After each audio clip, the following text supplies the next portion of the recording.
তোমার ভারী চাকর আব্দুল হামিদকে দিয়ে আমাকে কিসের জন্য স্মরণ করেছিলে? হ্যাঁ, স্মরণ করেছিলাম বন্ধু।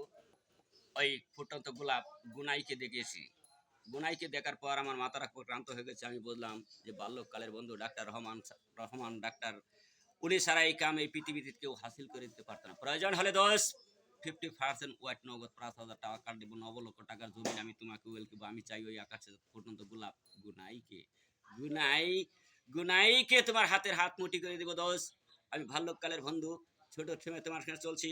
যখন বাংলার মাটি ছেড়ে বিলাতের মাটিতে গিয়েছিলাম ডাক্তারি শিখতে, তোমার হাতে তুলে দিয়েছিলাম আমার বিদ্যু মাতা পিতা আর ছোট একটি বোন।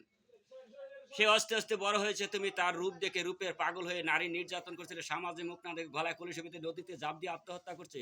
সেদিন থেকে আমি বাংলার মাটিতে আবার যখন ফিরে এসে দেখি নাই, সেদিন থেকে আমি প্রতীক্ষা করছি চেয়ারম্যান দলিলউদ্দিন তোমাকে গাদার পিঠে চড়ে শালুক গ্রাম থেকে মাথায় ঘুল ঢেলে অনেক অনেক দূরে তোমাকে আমি ঠেলে দিবে।